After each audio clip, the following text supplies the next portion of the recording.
आप सबकी सलामती। इससे पहले कि हम कलामे खुदा की तरफ जाएं, घरों पर विजिट के लिए जाता हूं और मेरा कहना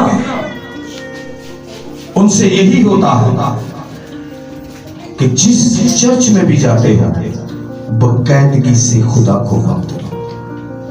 सारे चर्च खुदा देगा, सारे चर्च खुदा देगा। जो लोग चर्च मेंबर के चक्कर में बात का फैसला होता, पादरी नाराज हो जाते हैं। मैं अपनी जिंदगी की मिसाल आपके सामने रखना चाहता हूं। जस्टिन को सारे लोग जानते हैं क्योंकि वो हमारी चर्च की पहली मेंबर फैमिली थी। मैंने एक दिन मैं बहन प्रवीण से भी बात कर रहा था कि हमने 2 फैमिलियों से इस चर्च में प्रात के साथ प्रस्तिश करके शुरुआत की थी। उस वक्त भी मैंने कभी भी किसी के सामने ये बात नहीं रखी थी कि पहले चर्च आओ तो फिर। मुझे खुदा ने ये खिदमत नहीं दी, लेकिन एक कलीसिया रखते हुए, एक चर्च रखते हुए हर इंसान जो खिदमत गुजार है वो चाहता है कि मेरे चर्च की जमात इतनी हो के देखे बंदा और दिल खुश हो जाए, लोग आए। अगर आपका नाता इस चर्च से है, आप इस चर्च के मेंबर हैं, तो फिर संडे के संडे आपको, जुमे के जुमे आपको आना है। ये लाज़िम। आज इलेक्ट्रॉनिक मीडिया की वजह से, सोशल मीडिया की वजह से एक बात कही जाती है, और मैं यकीन जानता हूं कि आप इस समाज में रहते हैं, आप मेरे साथ मुत्तफिक होंगे। फारग आदमी, वेला आदमी, नकमा आदमी सबसे ज्यादा मसरूफ है। आपके खानदान में, आपके आस पड़ोस में, आपकी गली मोहल्ले में, आपकी जान पहचान में अगर कोई बच्चा, अगर कोई आदमी फारिग है, बेरोजगार है, या यंग बच्चा है तो आवारा है, आप उससे काम कोई बोल दें, आपको पता चल जाएगा कि आपसे ज्यादा मसरूफ है। और इस मसरूफियत के वक्त में आपने अपने खुदा के लिए वक्त निकाला, इसीलिए खुदा का कलाम आपको मुबारक ठहराता है। Hallelujah, hallelujah, hallelujah, hallelujah, hallelujah, hallelujah.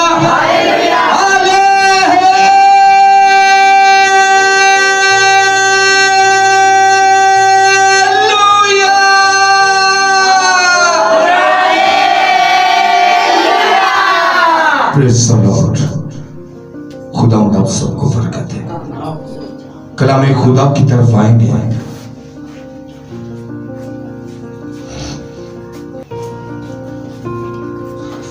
हम बहुत दफा फखरिया अंदाज में, और अगर आप लोग बुरा ना बनाए तो मज़ाहिया अंदाज में, 2 तरीकों से हम एक बात कहते हैं कि हम खुदा की लाडली कौम है। कभी कभी मज़ाहिया अंदाज में भी ये बात की जाती है। और ईमान के साथ, यकीन और एतमाद, एतकाद के साथ, फख्रे ईमान के साथ बहुत दफा जमात में, दुआ में, इबादत में ये लफ्ज़ इस्तेमाल किया जाता है कि हम खुदा की मुक़द्दस सकता है मुझे कि मुकद्दिस के मैंने क्या है? पाक। खुदा उनकी खादमा के लिए तालियां बजाएं। क्या? पाक। और अगर पाकीज़गी मेरे अंदर बल्कि मेरे करीब से भी ना गुजरी हो तो क्या मैं मुकद्दिस कौम कहलाने के लायक? हर किसी फिर कलामे अक़दस में इस बात को भी दोहराया क्या कि हम लेपालिक बेटे बेटियां हैं, मना लै के पाले वाले। किससे? इब्लीस से। क्योंकि बेशतर इसके कि हम अपने गुनाहों की वजूहात। लास्ट संडे का मैसेज कितने लोग लास्ट संडे में मौजूद थे?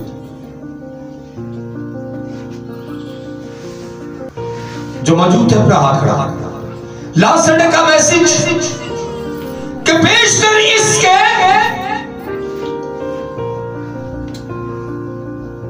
कि हम दुनियादारी के हाकिम इब्लीस की हवा के अलमदार थे। जिधर उसकी हवा चलती उधर ही हमारा रुख हो जाता। जिस रुख की हवा चली उसी रुख की तरफ हमारा मुंह हो गया। दोहराते क्या है? दुनिया च रहना है, दुनियादारी आ गई। ये गीत भी याद कर ले जो अभी थोड़ी देर पहले आपने मेरे साथ मिलकर गाया। दुनियादारी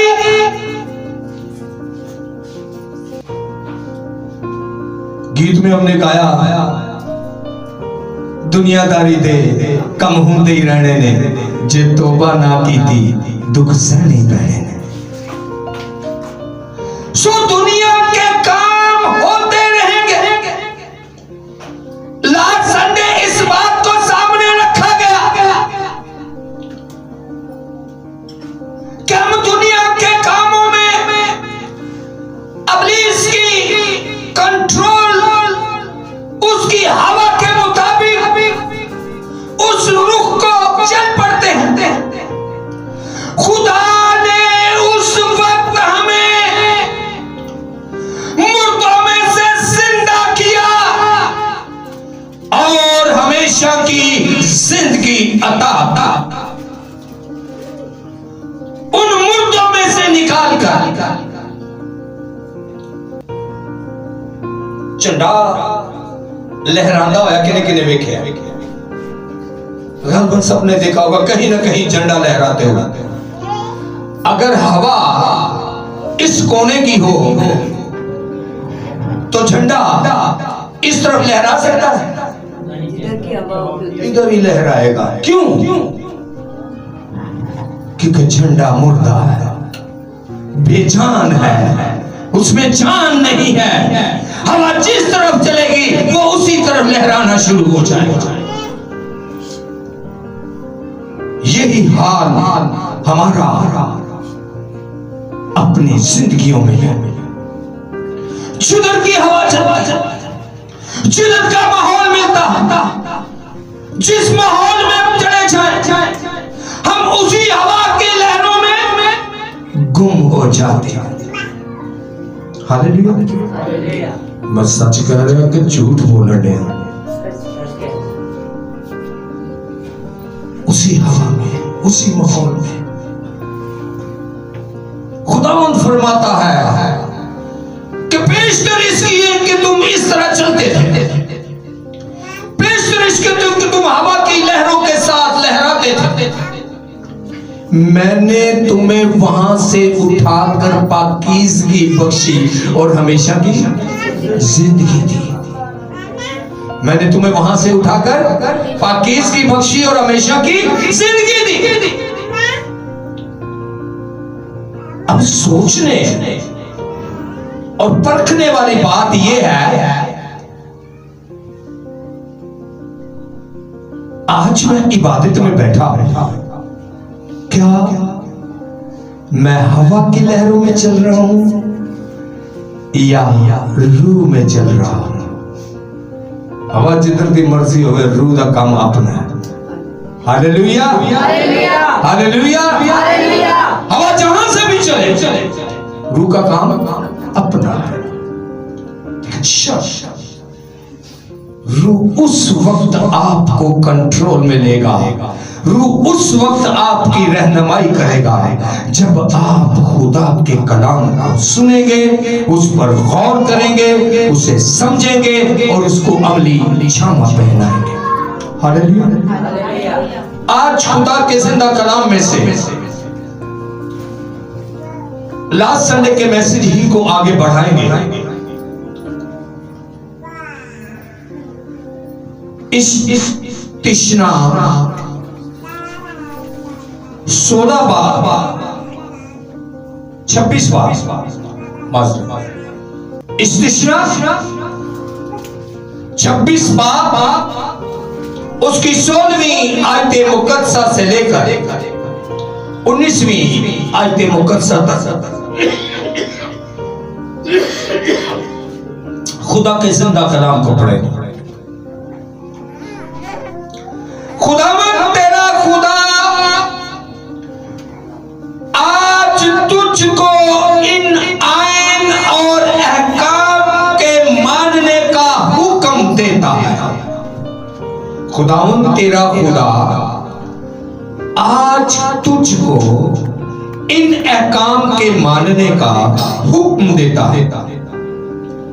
सो तू अपने सारे दिल और सारी जान से इनको मानना और इन पर क्या करना? अमल करना। तूने आज के दिन इकरार किया है कि खुदावंद तेरा खुदा है और तू उसकी राहों पर चलेगा और उसके आइन और फरमान और अहकाम को और उसकी बात सुनेगा। और खुदावंद ने भी आज के दिन तुझको जैसा उसने वादा किया था अपनी खास कौम करार दिया है, अपनी खास कौम करार दिया है, ताकि तू उसके सब हुक्मों को माने और सब कौमों से जिनको उसने पैदा किया है तारीफ और नाम और इज्जत में तुझको मुमताज करे। और तू उसके कहने के मुताबिक खुदावंद अपने खुदा की मुकद्दस कौम बन जाए। खुदावंद के जिंदा कलाम के पढ़े और सुने जाने पर खुदावंद की अब स्टार्ट हमने कहां से लिया था? मुकद्दस कौम से। ऐसे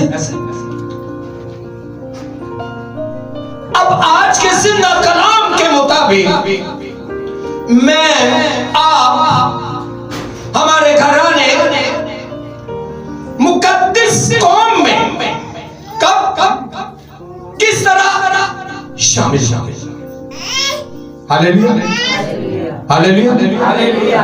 एक हुक्मों को मानना बचपन से सुनते हुए आ रहे, अपने पूरे दिल, अपनी पूरी जान, अपनी पूरी अकल के साथ बचपन से सुनते हुए आ रहे। अब मेन जो समझने वाली बात है इस पैराग्राफ के अंदर,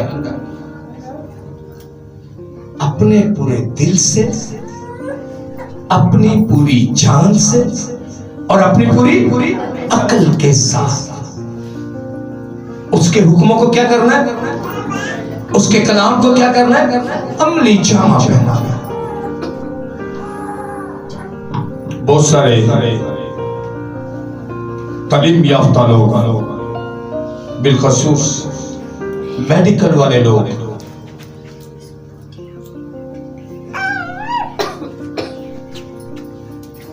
बिलखसूस मेडिकल वाले लोग कभी कभी गुमराही के दहाने में होते हैं। क्यों? वजह इस ऐप की बात कर रहा हूं, अपने सारे दिल।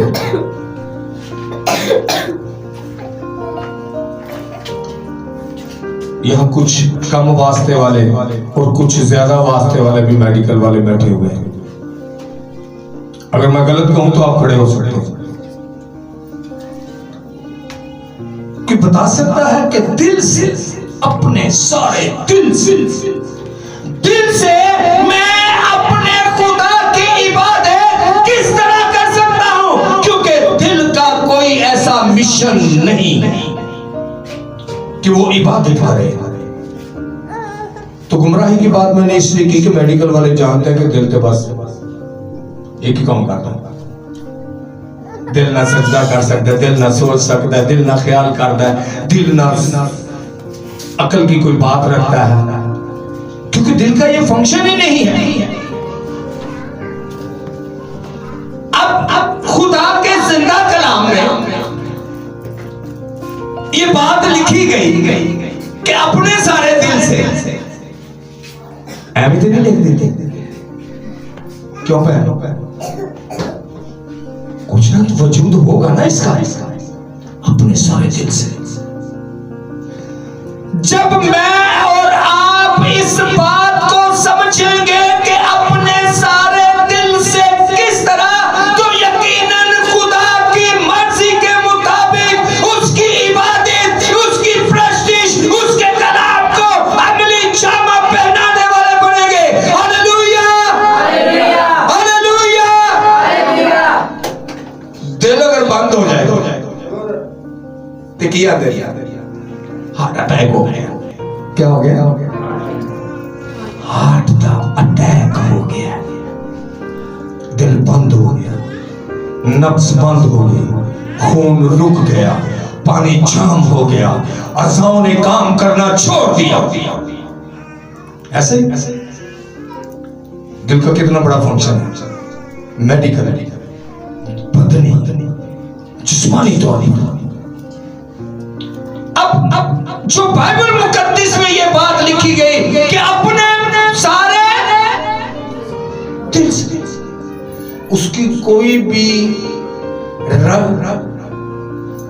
उसकी कोई भी नस ऐसी ना हो जो खुदा की इबादत और उसकी प्रस्तिश ना करे। मैंने मेडिकल वालों को इसलिए बार बार मुखातिब कर रहा हूं कि वो इस बात को बेहतर जानते हैं। दिल के साथ मेरे जो इस बाजू का कनेक्शन है, जो पंपिंग के साथ खून मेरी उंगलियों के नाखूनों तक पहुंचता है, इस बाजू की, इस बाजू की एक ही नस है या अलग अलग है? अलग अलग है। दोनों बाजू अलग अलग नस से वर्क करते हैं, पावर की वजह से, पंपिंग की वजह से, और वो पंप करने वाला दिल। अब ये उंगलियां अगर किसके लिए होनी चाहिए? जब मैं दुआ में हूं, जब प्रस्तिश में हूं, जब साइश में हूं, ये हाथ उठ रहा है किसके लिए? ये हाथ मूव करे किसके लिए? ये हाथ ताली बजाए किसके लिए? ये हाथ खुशी से लहराए किसके लिए? खुदा के लिए। इसी तरह ये आंखें जो है, इनका भी दिल के साथ ताल्लुक है। हार्ट अटैक हो जाना तो कितने लोग ये अखा ही पत्थर हो गई, बोलते हैं ना, पत्थर क्यों हो गई? क्योंकि उन्होंने काम करना छोड़ दिया। दिल जो पंप करके आंखों की नसों तक खून पहुंचाता था और आंख की कुव्वते रोशनाई काम करती थी, वो करना बंद हो गई।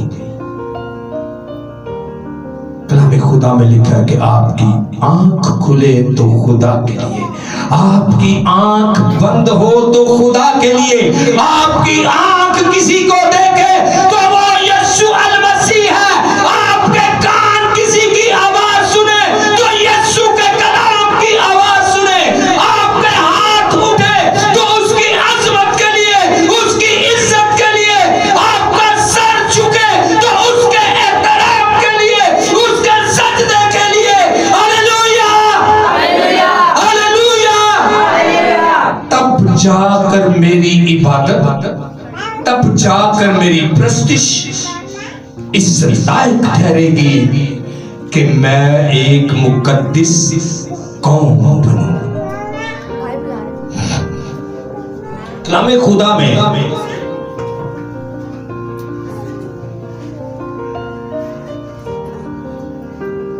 और खुदावंद ने आज के दिन तुझको जैसा उसने वादा किया था अपनी खास कौम करार दिया। तू उसके सब हुक्मों को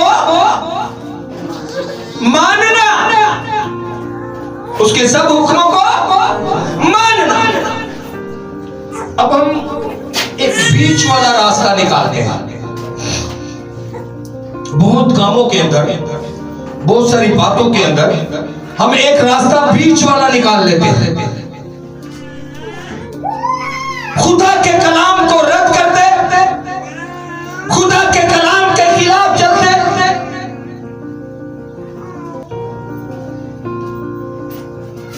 ये जो 12 नंबर गली वाला चौक है, बेलचा होटल पे जाता कि नहीं जाता?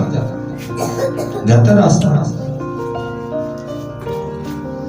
ये जो नाले वाली गली है, ये बेलचा होटल पे जाएगी? जाएगी। अब मैं अगर 12 नंबर गली में चौक में खड़ा हुआ, आप मुझे ये कहें कि 23 नंबर गली में से जाएं, क्या करें? 23 नंबर गली में से जाएं, आप उधर से होते हुए बेलचा होटल पर पहुंचे। अब मैं खड़ा हुआ कहां? 12 नंबर गली वाले चौक पे। अब मैंने सोचा सोहेल ने जो मुझे ये बताया है, ये पहले मैं वो नाले की तरफ जाऊं, फिर मैं वो रोड की तरफ आऊं, फिर मैं वहां से बेलचा उठलाऊं। तो जहां मैं खड़ा हुआ, यहां से निकलूं रोड पर, जाना तो रोड पे, यहां से निकलूं रोड पर और रोड से बेलचा उठलाऊं। और जब तक मैंने 23 नंबर के नाले और नाले से दरमियान वाली गलियों तक पहुंचना है, और उससे 3 गुना पहले यानी कि जितना टाइम यहां से लगेगा उसके चौथे हिस्से के टाइम में मैं वहां से बेलचा होटल पहुंच जाऊंगा। अब मेन पॉइंट क्या, कौन सा सोहेल ने बताया मुझे? बेलचा होटल। रास्ता कौन सा बताया? 23 नंबर गली, नाले वाली गली। इससे मेन रोड पे चढ़ना। अब मैंने ये मैसेज दे दिया इसलिए। अब मैंने देखा कि बेलचा होटल, यहां से मुझे शादी हुक्म क्या है? बेलचा होटल पर जाना। अब मुझे सिर्फ इतना याद है, क्या? बेलचा होटल पर जाना। किस तरह जाना है? ऐसे नहीं कहा गया कि अपने सारे दिल से। किससे? सारे दिल से।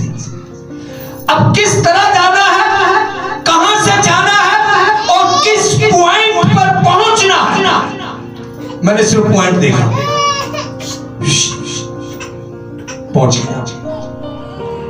सोहेल की बात मैंने मानी या नहीं मानी?